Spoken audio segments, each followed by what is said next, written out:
Hey guys, welcome or welcome back. If you're new here, I'm Jamie. This will be a general love reading for Gemini, Sun, Moon, Rising, and Venus. Now it is general and collective, so it's not going to resonate with everyone. Discard it if it doesn't. Remember that there is no gender here. If I pull a king or a queen, we're not talking about sex. We're just talking about the personality that I'm describing, so you'll know exactly who we're talking about. All the information to book a private personal is in the description below. If you'd like to become a member, you can hit the join button or check it out in the membership tab of the channel.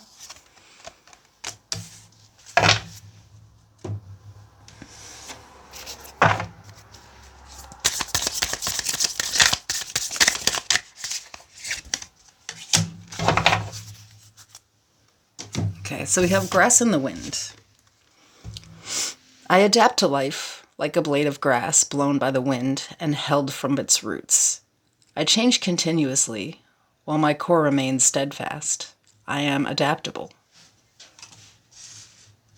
We have codependency, addictions are affecting your romantic life, and meditate and contemplate new moon in Pisces. Some of you have your moon in Pisces and you need to check that reading out.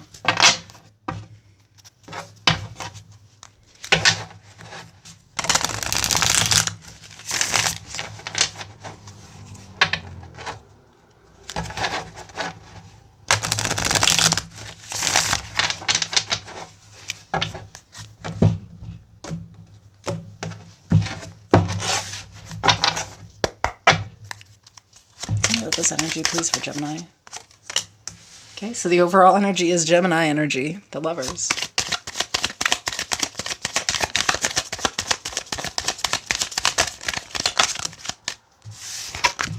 We have the Ten of Wands, the Four of Swords, Death, Scorpio energy.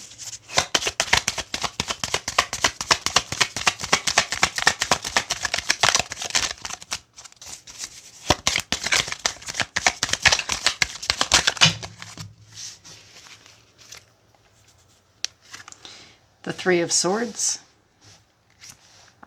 the Two of Wands, the King of Swords, the Knight of Swords, the Five of Cups, the Tower, and at the bottom of the deck, Justice. So we have some Aries, Scorpio, and some Libra energy.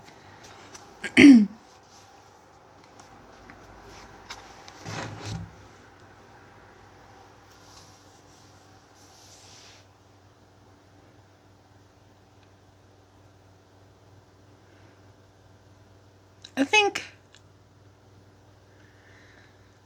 this is a warning.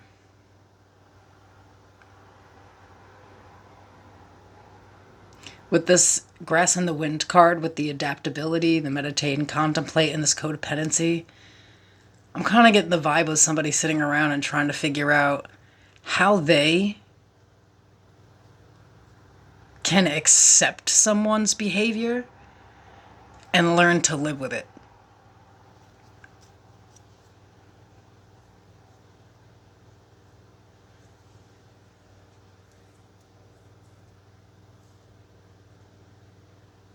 Here's the thing, is that the relationship is really heavy. Like, it's a lot of stress. When you're in it, you are really overwhelmed. But when you're away from this person, you feel like you're dying. It's like the heartbreak is too much and you honestly can't get them off of your mind.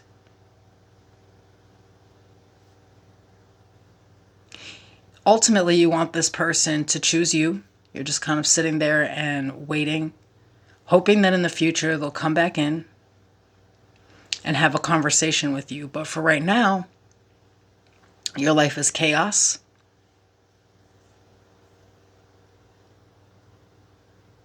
And I feel like, it's really hard to look at the bright side of things. I feel like somebody here is not aware that like relationships, like you can actually get addicted to a person. We call it obsession.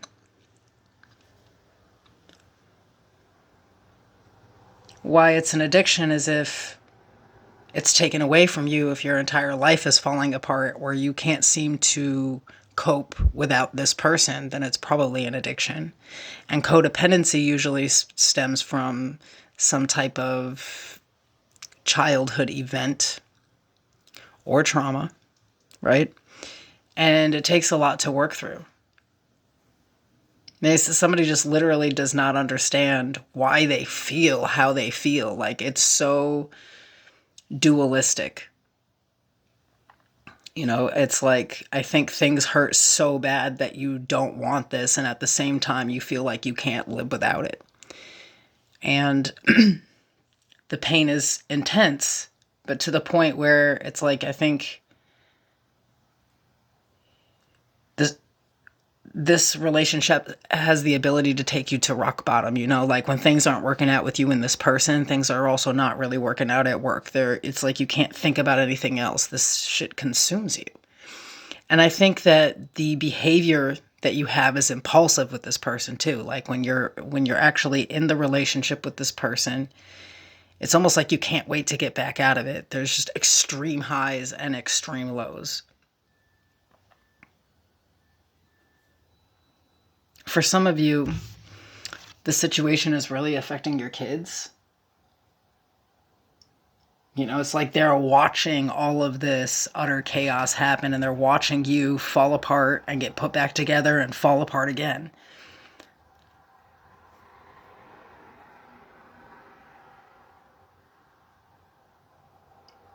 And I feel like you're trying to get into this space where you can really think and like weigh out the pros and cons and your like options here, because I feel like you just really are so overwhelmed.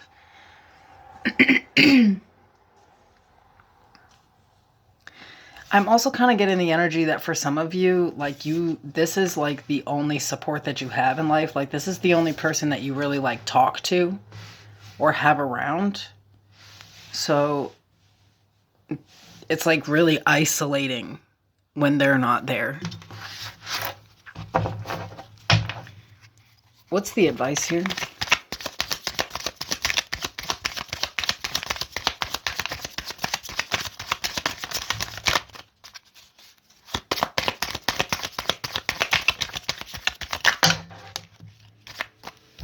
The Nine of Pentacles, the Ten of Cups, the Four of Cups, the Eight of Swords. At the bottom of the deck, the Five of Pentacles. Some of you need to free yourself. You know, the Nine of Pentacles to me is like the devil in the reverse. Being able to free yourself and be your own independent person. I think there is a serious issue with this. You know, codependency being the main card. If you guys don't understand what that is, this is the time to look it up, right? You're already here on YouTube. Go listen to a mental health professional talk about codependency in relationships and see if you can help yourself understand better. Some of you have a severe abandonment issue. You don't understand the obsession with a person after they disappoint you. Like, it could be so confusing to you. It's so obvious in your mind that you shouldn't be around this person. But when they're not around, it's like I said, it feels like you're dying. Like it's an energy that's so intense, it feels like you're dying. Some of you actually may need to do that. Look up some, you know, information on codependent relationships and really go down that rabbit hole. Excuse me. It's important to know that in these situations that you're not alone. I mean, like right here in this tarot reading alone, you know, I don't know when you're watching this, but even if it's only 5 people that like the video because they resonated with it, that is 5 people that are going through the same thing as you. You are definitely not alone in this. You're not the only person, you know, that has this like obsessive like tendency. Absolutely not. In fact, tarot, 90% of what I see on YouTube for tarot is toxic tarot love readings that involve deep codependency and unhealed people. But I feel like for you here, that's the trick. You don't, you know, there is a way out of this. It would require you actually choosing to be alone, to deal with some things from your past that you tend to want to avoid. Sit with those feelings of loneliness.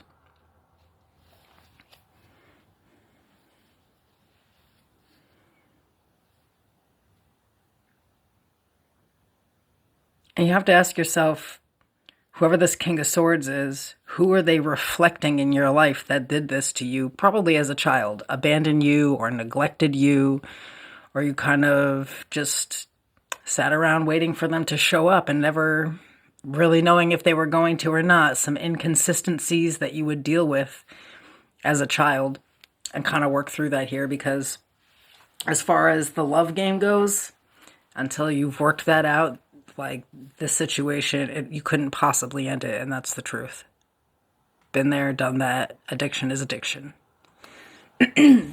So until you really understand it and can work through it, it's like you are going to be a little obsessed with this. I don't even want to say a lot obsessed with this person. Trying to sit around and figure out why. And that's actually okay. That's the next step of this here. But no, you should definitely not adapt to what someone else wants from you, especially if it makes you not respect yourself. Okay, bye.